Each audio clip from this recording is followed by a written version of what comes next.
My name is Calliope, daughter of the sky god Zeus, and muse of much renown. Sit here at my perfumed feet as my poem unfolds before you, an epic that springs from the depths of the sea and finds its end upon strange shores. For this is your story, the story of Argonus, son of Argus the shipbuilder and friend to Jason the hero. Our tale begins like many a sailor's story before it, with tragedy and a lilting song that carries from one dark wave to the next.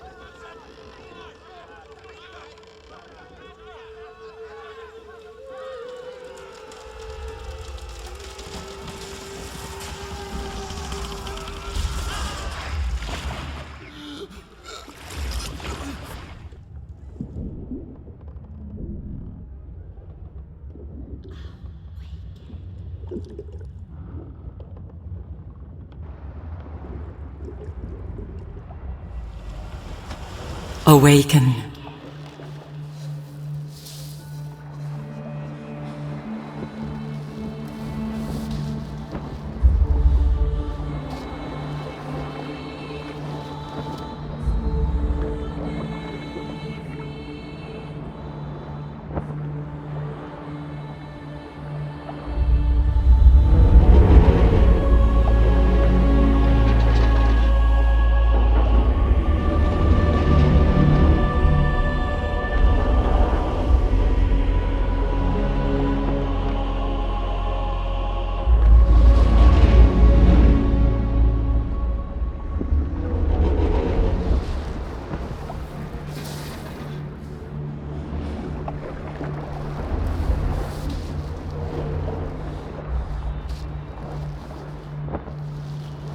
Book 1.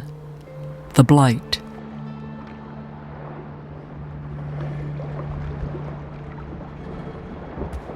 Acastus, the son of King Peleus and a lifelong consort, reaches in vain, his sun-baked flesh now that of ashen stone. This statue, if it could be called thus, is that of Hylas, a man whose hands brought ore to water not but a day ago. 'Tis the faithful Argo, her weathered hull rent, her stalwart crew scattered, dead or lost to the endless sea. A faint melody can be heard as the sea wind blows past her figurehead.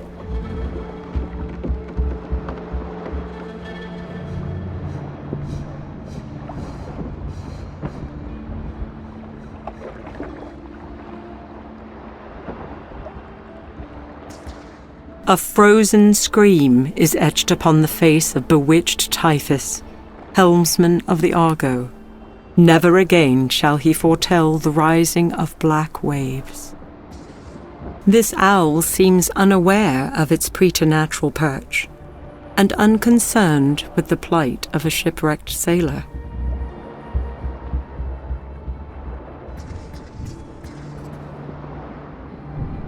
This isle is littered with such debris, broken reminders of man's folly.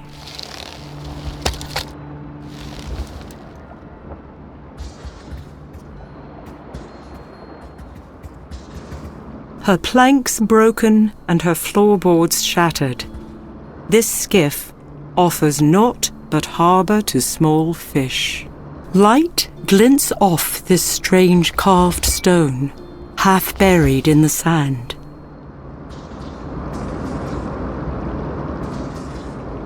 Abundant with boughs of leaves, this mosaic appears to be made of limestone, and thus surprisingly light.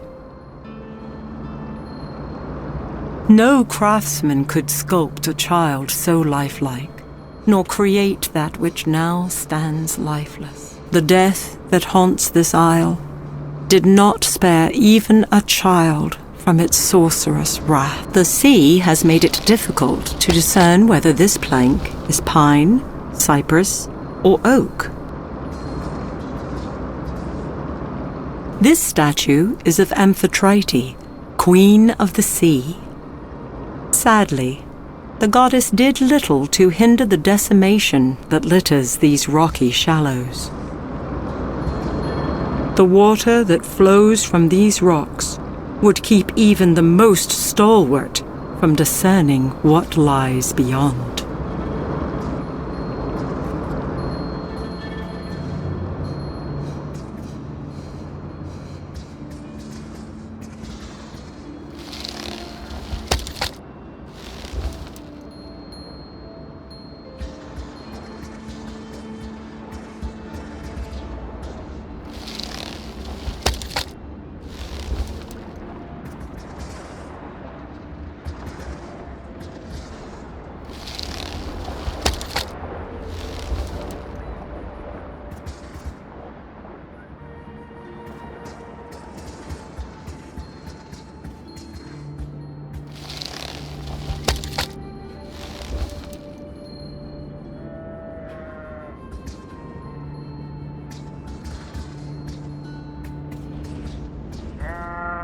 This wild sheep appears interested in nothing more than the grasses that grow upon this beach.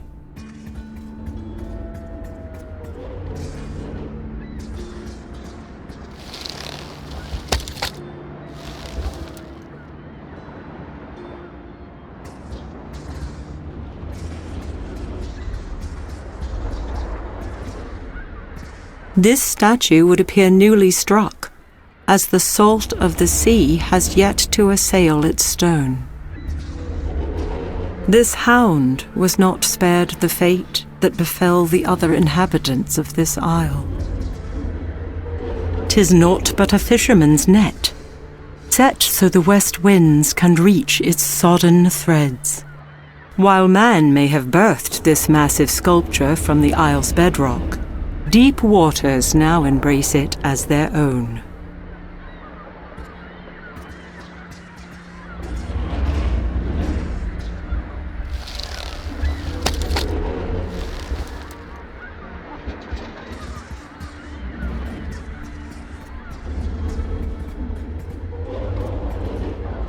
An impossible horse with snow-white wings grazes upon a hillock, unaware, or perhaps indifferent, to a sailor's presence.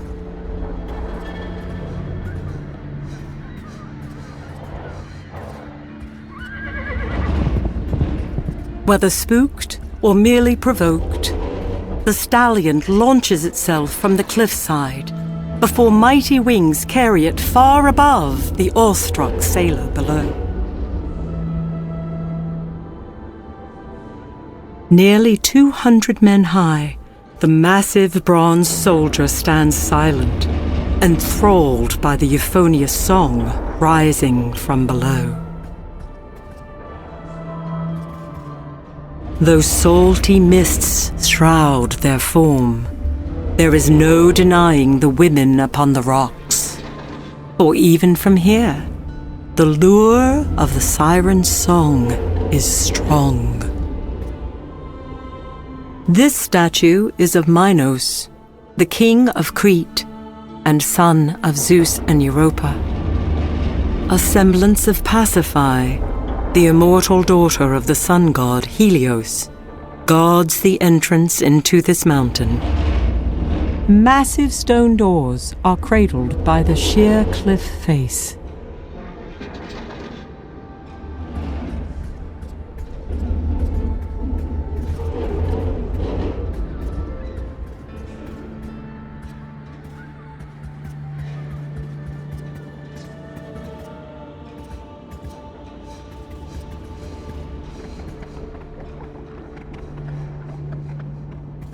Tis Palamonius, son of Olenane Lernus, whose bodily frame and valor no man could match.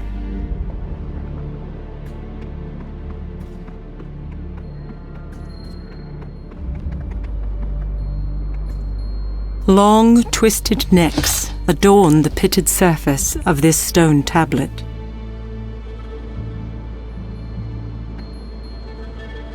This child was not struck down by mortal ills, but surely by something that is beyond this world.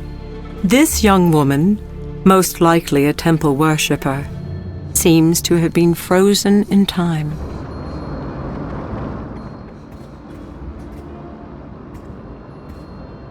This grotesque statue is that of Honorable Castor, skilled to guide swift-footed steeds. Finding a trinket such as this upon these shores, this isle is littered with such debris, broken reminders of man's folly.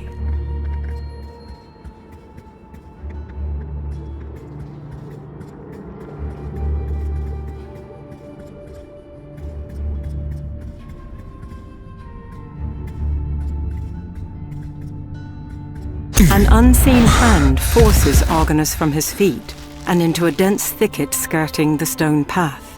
A soothing voice murmurs in his ear as the sailor witnesses the passage of things only spoken of in tall tales, and even then, in whispers.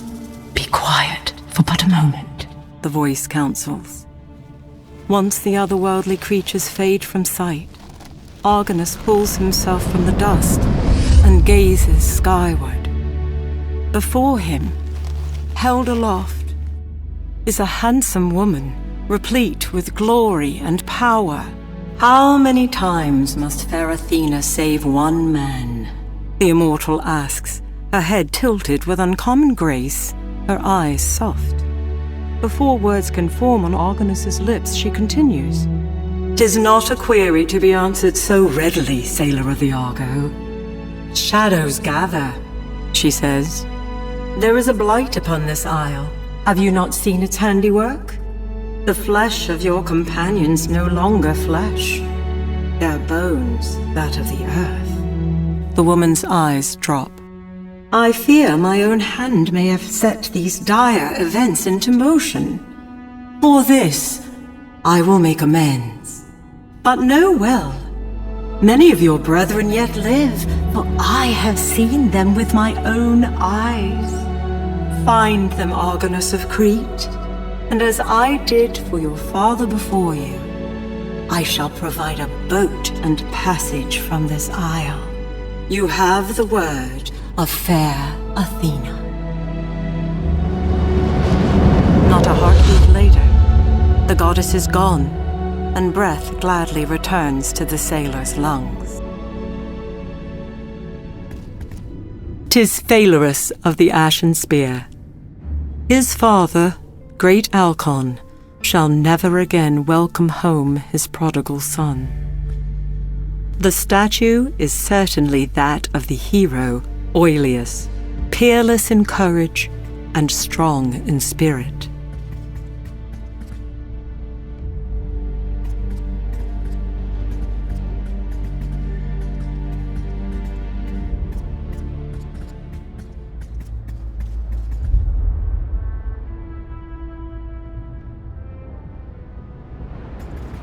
One can become extremely ill, consuming the berries from this black nightshade.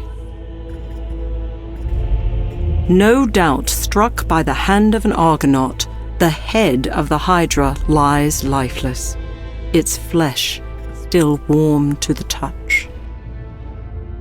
Hail, strong Erebotes, the son of Iris, skilled in the seer's art of seeing between the mortal coil and the dark veil beyond. Paul Canthus, son of Abas.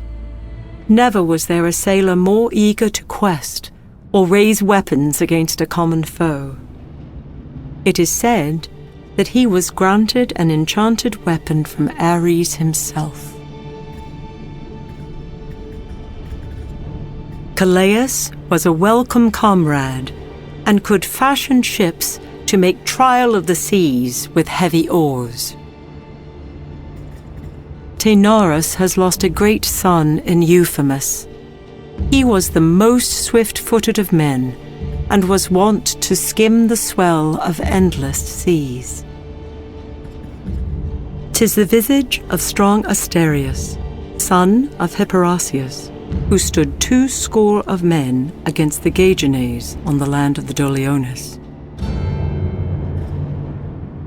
If not for its stone plight, this Methosian hydra is like the one said to have been brought low by Heracles during his 12 labours.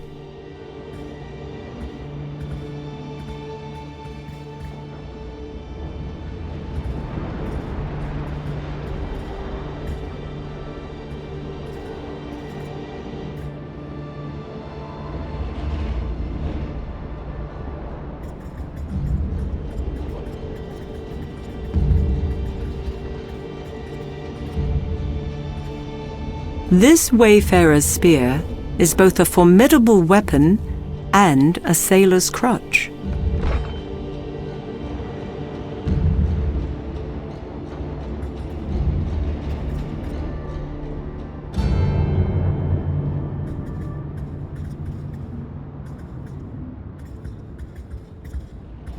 No doubt struck by the hand of an Argonaut, the head of the Hydra lies lifeless, its flesh still warm to the touch.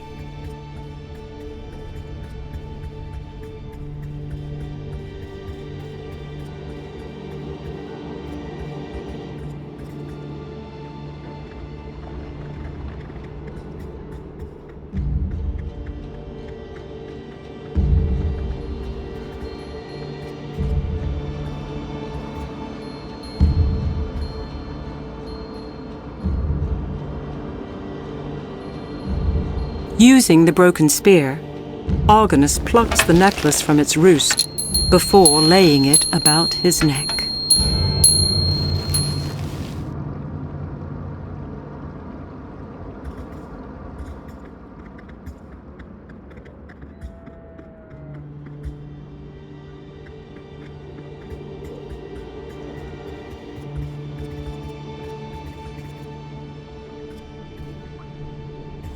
The head of a once giant stone statue lies half hidden in tall grass and underbrush.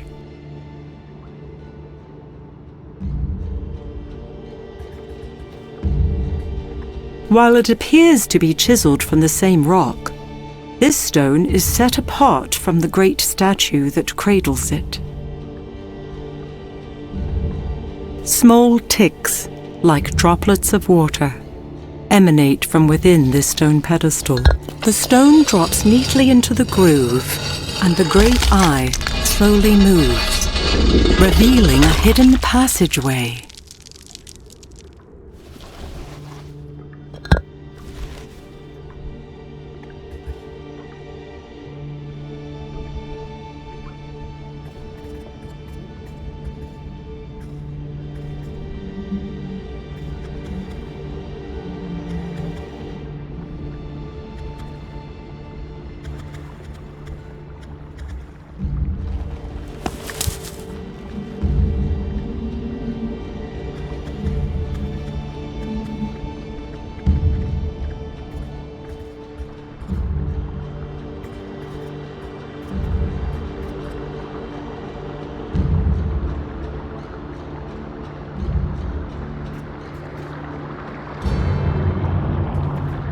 This carving is assuredly the work of a master craftsman. This woman was no doubt on her way to pay tribute within the temple. Her last moments of horror remain etched upon her face.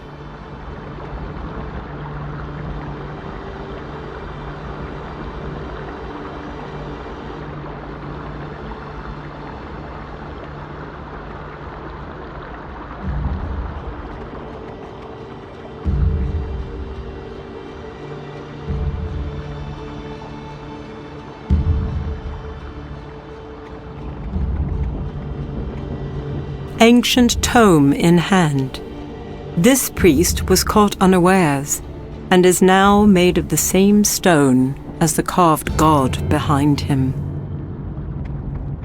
While this woman was surely an attendant of the temple, she shall never again set evening lamps alight. Even the pious have not been spared the bewitchment that has befallen this isle.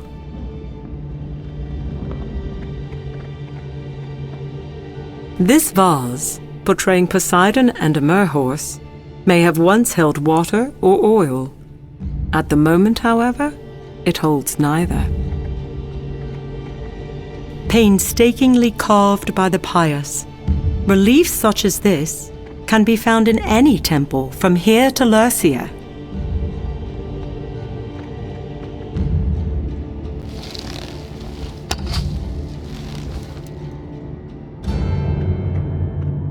Colorful tiles create an exquisite depiction of the sea god ruling his realm.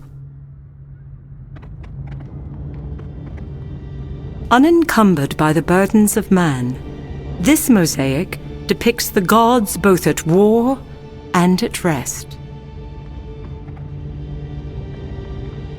Unlike the unearthly statuary that inhabit this isle, this towering statue of Poseidon shows the workmanship of a master sculptor's hand. The owl cocks its head as if listening.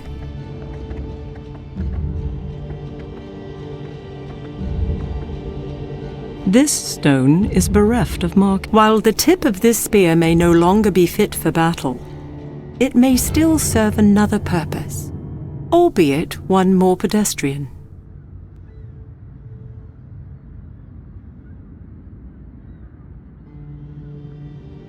Deep waters, lavished with mermen and gods, are etched into this mosaic.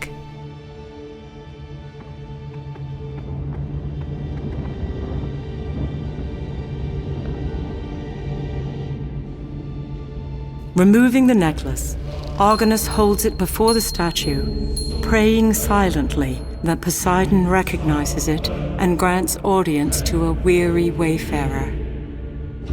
The great sea god does not disappoint. Within seconds, marble shudders, foundations shake, and the heart of Argonus is quickened. The Lord of all waters speaks. Who would call upon Poseidon, only to be found wanting of tribute or song? Poseidon stretches forth his arm. Where are my consorts and vassals? Look about you. You may seek them, but they will not be found. They have deserted me, forsaken me in this darkest of hours. And who has set loose the scourge that you have borne witness? Athena's puppet, the son of Danae and Zeus himself. The sea god pauses for a moment, taking measure of the sailor before him. Yet, even so, my anger is not fit to be laid upon the shoulders of my bondservants, let alone set upon one whose necklace bears my mark. Leave me to my grief and seek me no more. I have opened a way for you. Take it if you wish, or abandon it. It matters little. The statue of the sea god turns his gaze away from the sailor and speaks no more.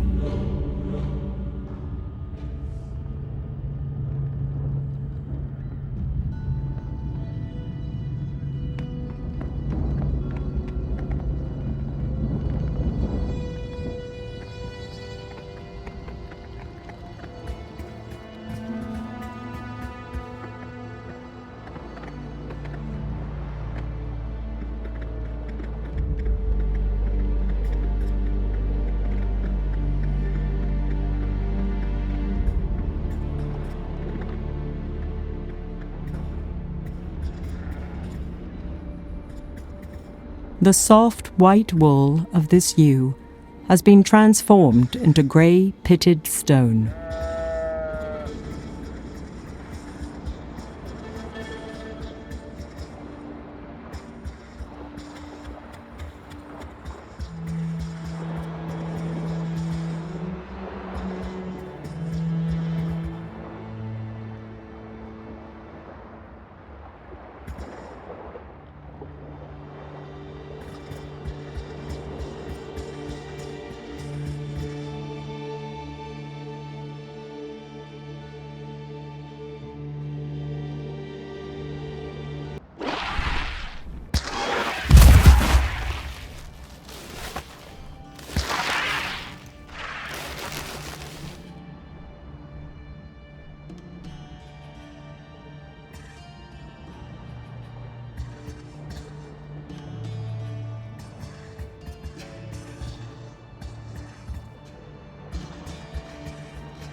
This net has been set out so as to dry in the warm ocean wind.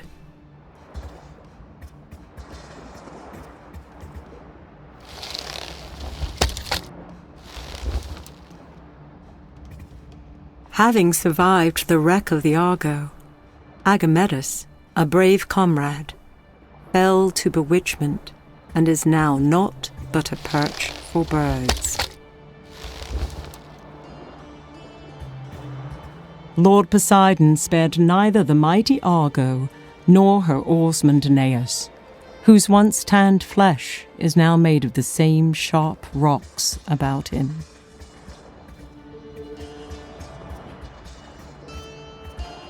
Here stands strong Coronis, warder of Ocalia and friend to all who put oar to Poseidon's dark waters.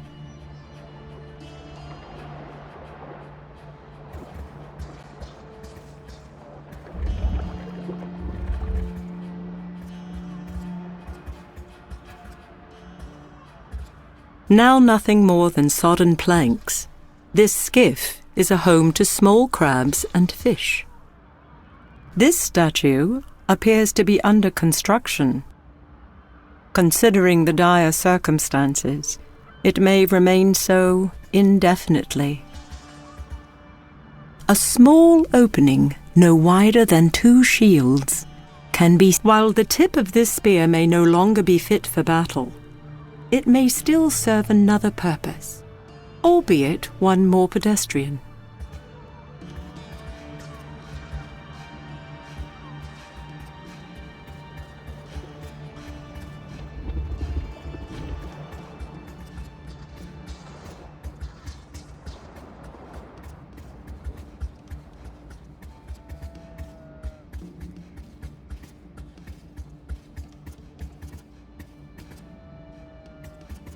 Of men who would share the toils of his brethren, none compare to fair Asterion.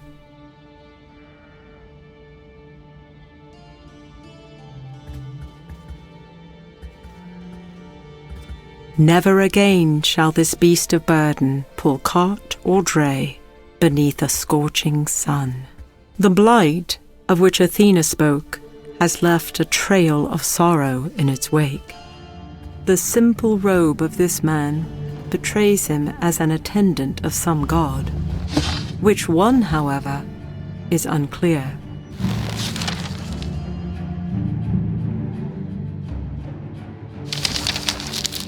Laden with empty barrels, this wooden cart sits idle, its heavy wheels resting in well-used ruts.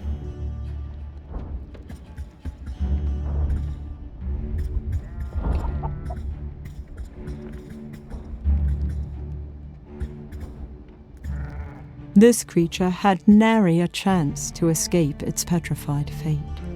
Clearly caught unawares, this simply dressed man hinders entrance into or egress from this building. Uncovered food such as this is sure to draw flies. 'Tis naught but a large wooden barrel. Although no fire burns within, this clay stove is still warm to the... In contrast to the fine statuary on this isle, this table is poorly constructed. Heavy ropes bind the rungs of this simple wooden ladder. Powered by the large blades, a heavy stone moves slowly within a wide grinder.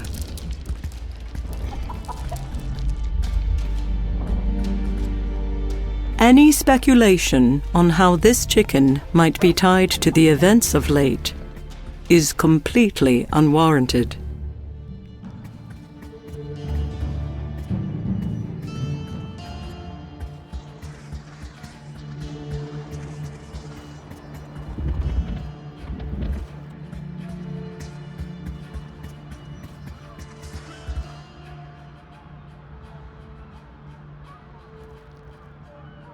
Argonus places the ladder against the rocky cliff before driving the legs into the wet sand.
The great Phidias of Athens himself could not craft a sculpture so lifelike, yet lifeless.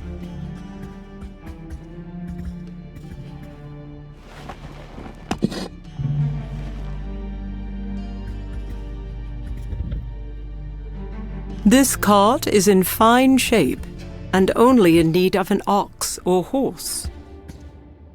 Uncovered food such as this is sure to draw flies.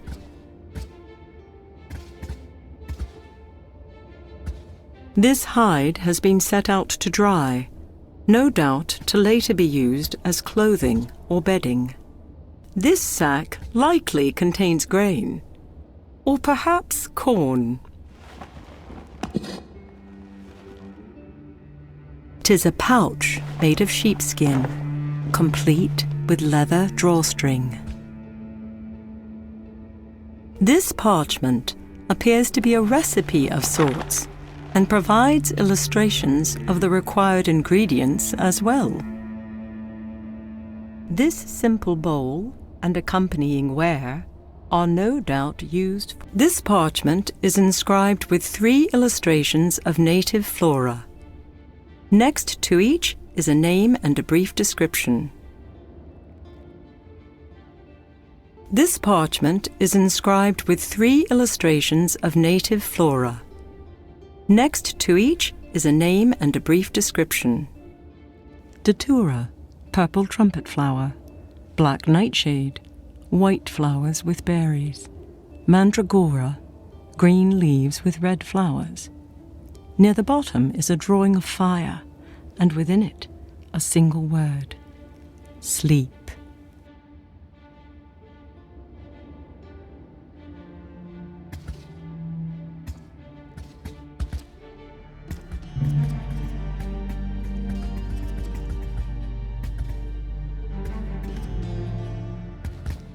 This small bed looks uncomfortable, even to a lost, weary sailor.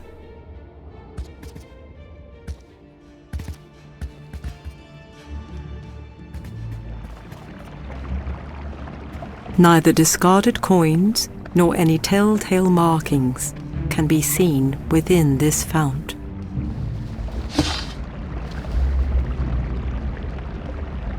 Neither man nor woman is granted mercy from the scourge that stalks this isle.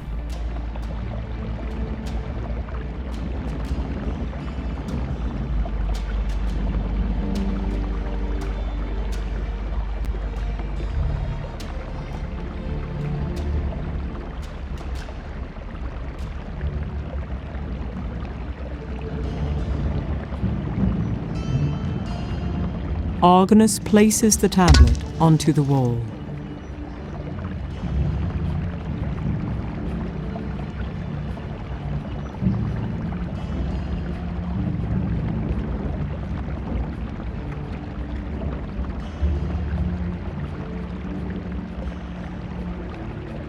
The creature depicted on this mosaic has multiple heads and a scaled hide.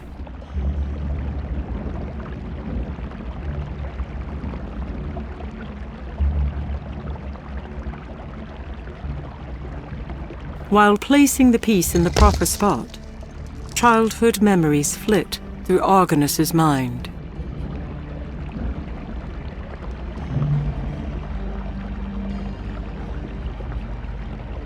The piece of sandstone fits snugly within the hole.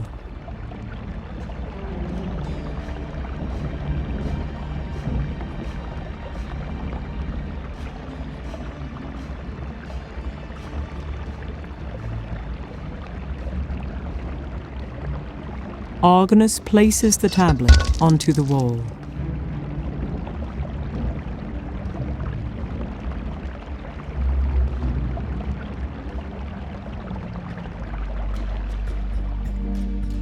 Sadly, pleading for one's life will not deter that which relishes in bringing both horror and death. Clothes have been set to dry on this clothesline.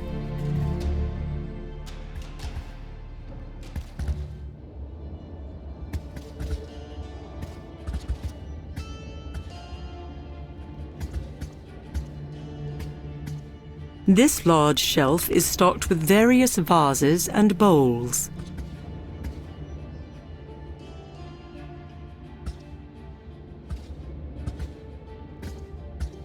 A few uninteresting items rest upon this table.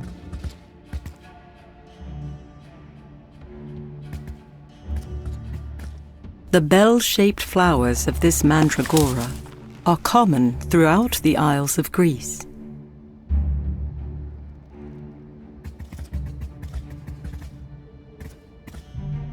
Poorly made wooden chairs frame an equally paltry table.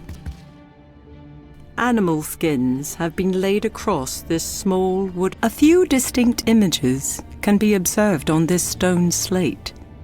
It certainly warrants a closer look.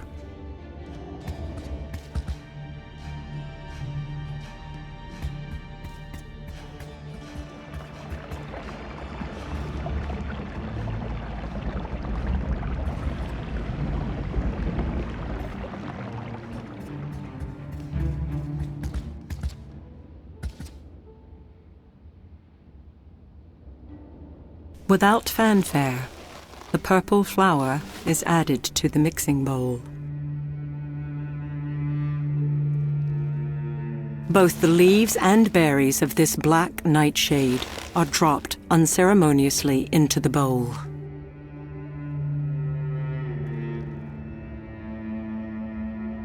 The sailor pulls the mandragora from his satchel and places it in the mixing bowl.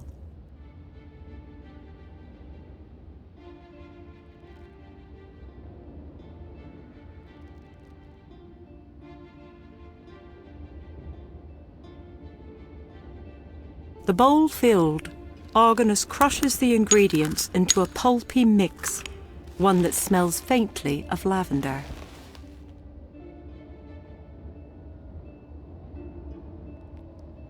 Argonus takes the newly created mixture and drops it into the small pouch.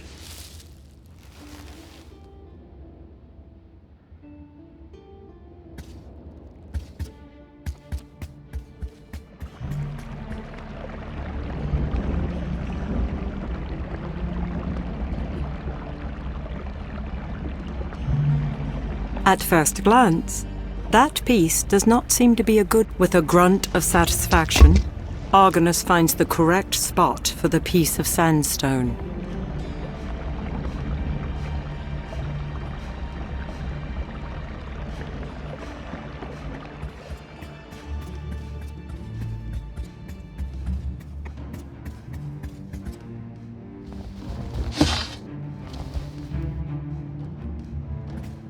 The form of a child, still in mid-stride, is no more than a lifeless statue within tall grass.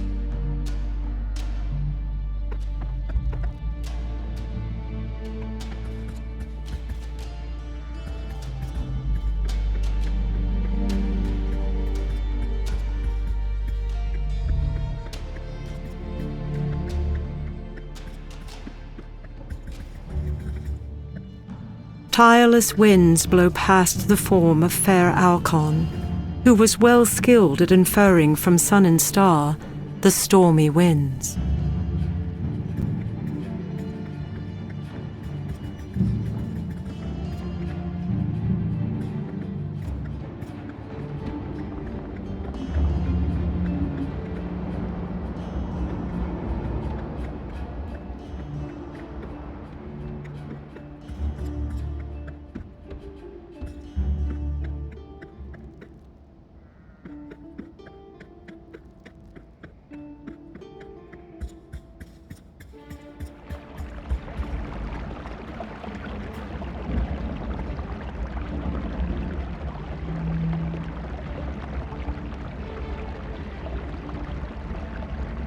The stone piece appears to fit perfectly into the space on the wall.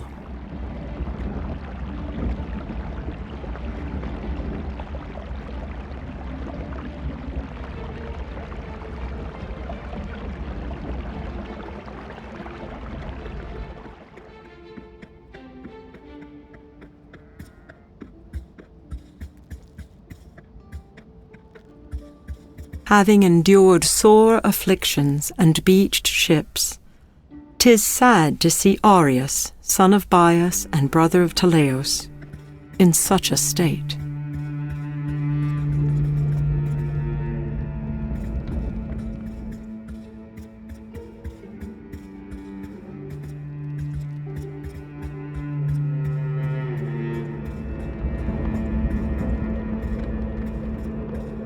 Zetes, the son of Boreas, shall stand battle-ready for all eternity.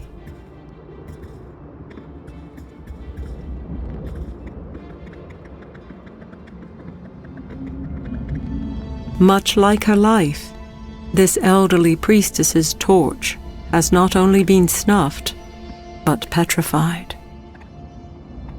The eyes of this man appear as if pleading, begging to be released from a stone prison.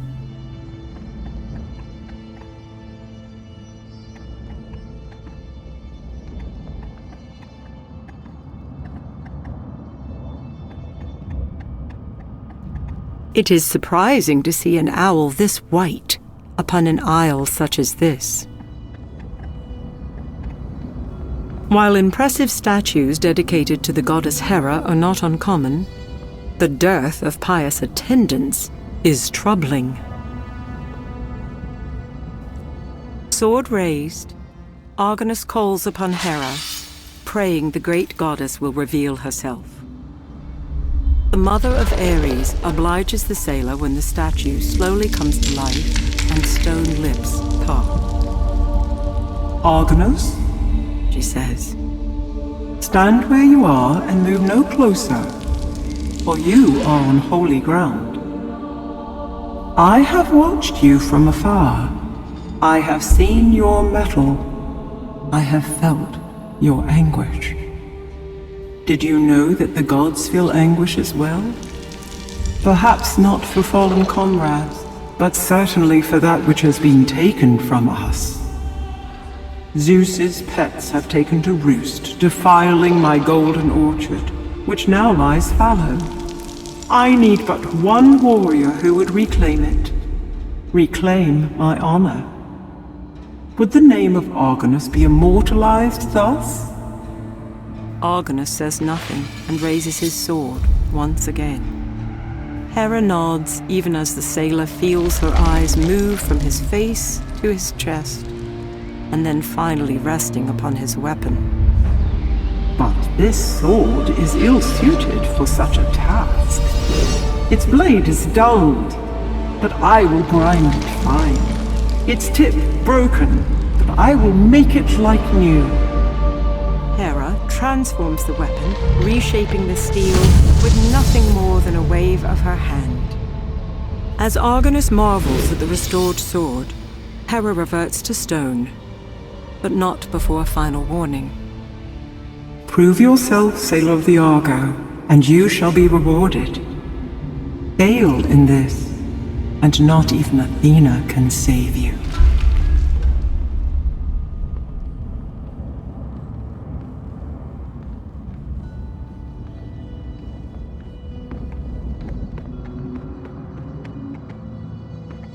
This stone is bereft of markings, offering no explanation for the small depression set into its surface. The yellow light it emits is curious.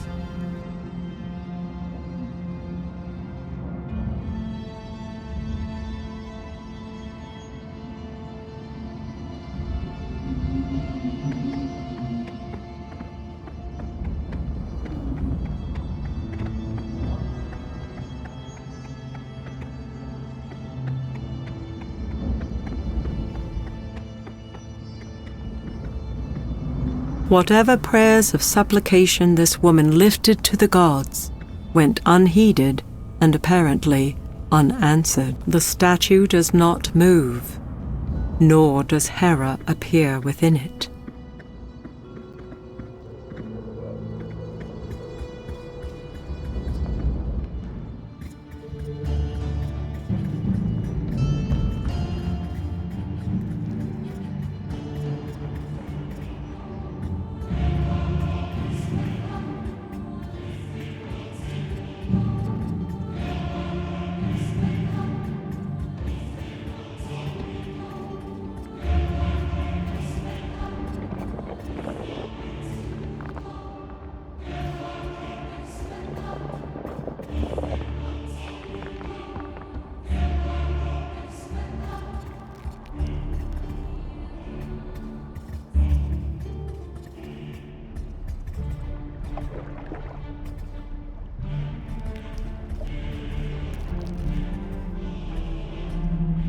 Argonus reaches for the golden apple, but a monstrous hiss from above stays his hand.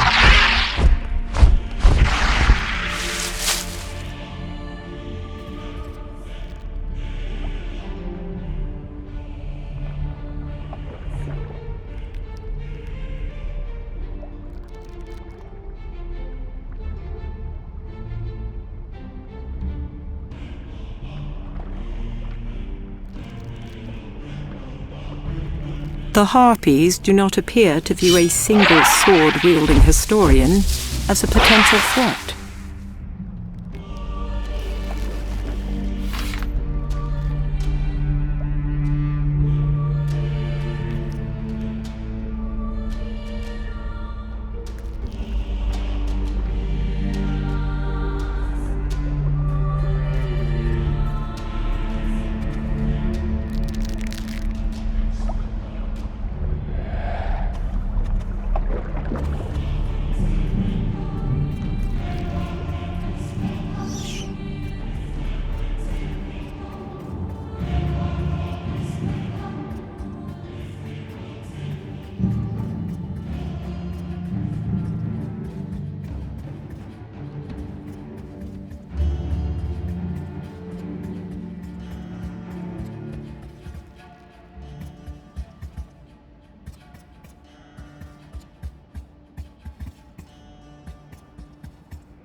Argonus drives the enchanted sword into the Hydra's mouth. But even using considerable force, the sailor of the Argo can extract no more than 3 of the beast's teeth. No doubt struck by the hand of an Argonaut, the head of the Hydra lies lifeless, its flesh still warm to the touch.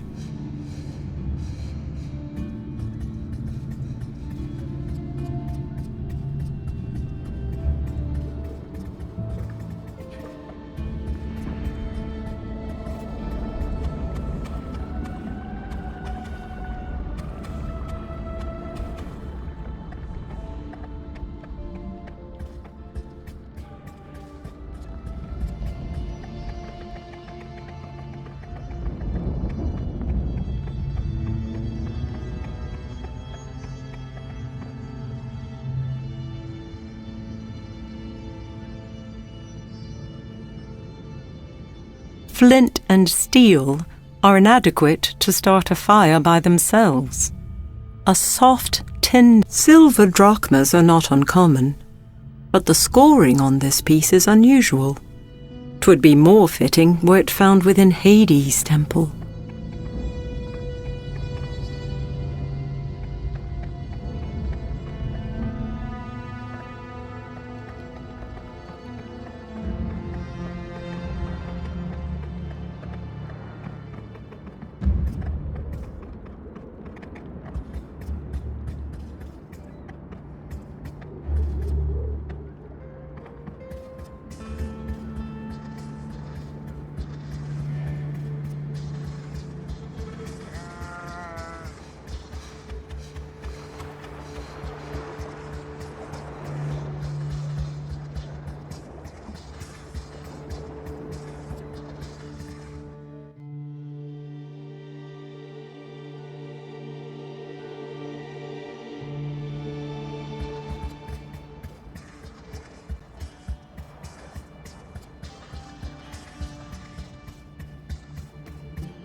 Laden with empty barrels, this wooden cart sits idle, its heavy wheels resting in well-used ruts.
As if awaiting the first act of a great play, a circle of tall, silent stones surround Argonus as he reaches for the teeth of the Hydra.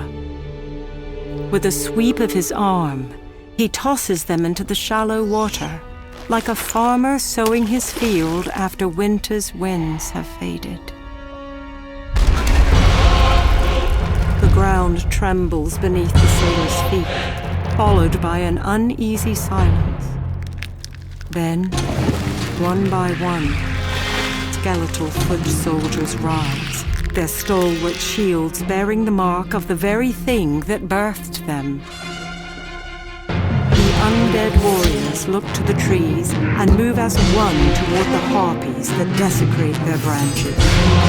They engage the beasts with fury, raising sword and spear, staining the green sod below with splatters. After a short skirmish, the dogs of Zeus relent and are driven from the dense boughs and into grey skies.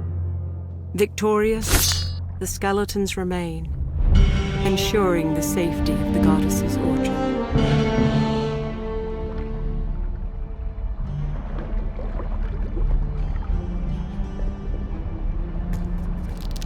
This skeleton remains, ensuring that the harpies will never again alight upon these golden boughs. This shallow pond reflects tall stones, set about it as if to keep the water captive within this golden veil.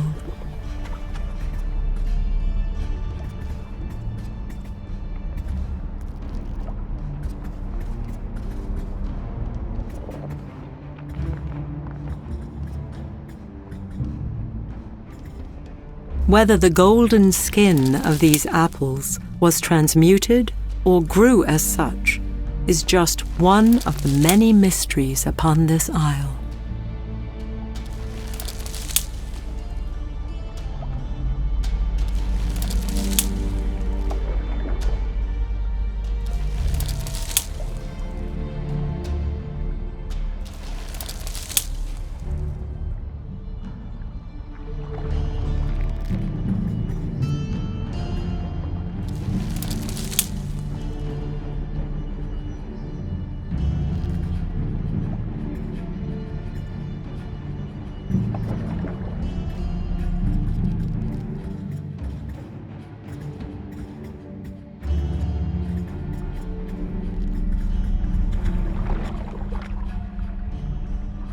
The skeletal soldier stands at attention, perhaps guarding the grove, perhaps awaiting further orders.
The insatiable hunger of harpies is well documented. The beast's desire for gold, however, was not.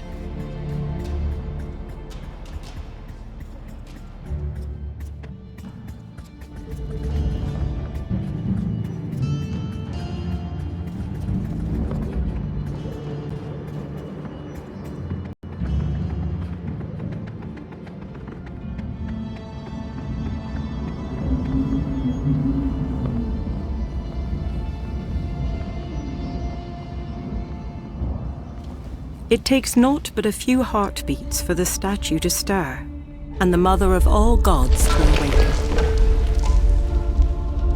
Well done, sailor of the Argo, Hera says. You have driven the harpies from the boughs of my orchard. Their broad wings have taken them into the skies, and their lamentations are heard no more. And what is your reward for such courage? Gold that rests within your palm? Your name remembered in my great halls? Yes, it shall be these things, The goddess says as she returns to stone. but step outside this place and see if it can be so much more.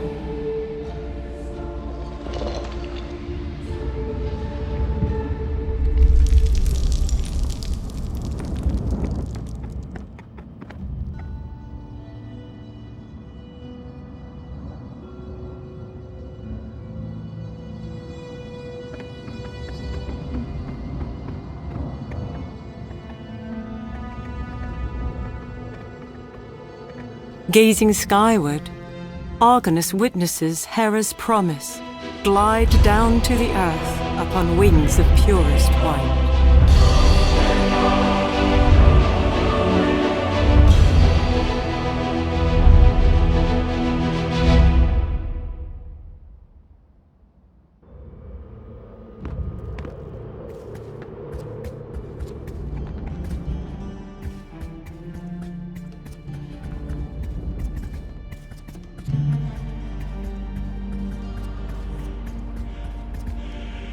The winged horse is skittish and rebuffs the sailor's attempt to ride the creature.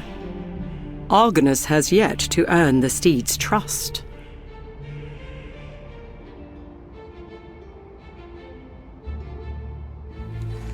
Golden apple in hand, Argonus approaches the stallion with trepidation.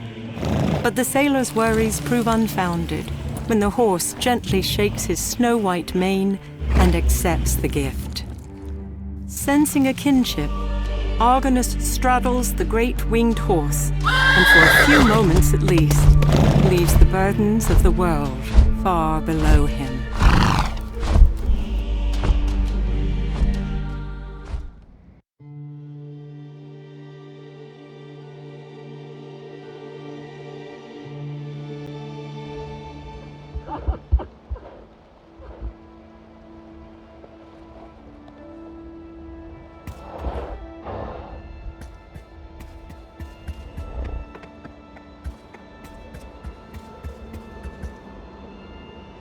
With neither cow nor ox in sight, this cart would appear abandoned.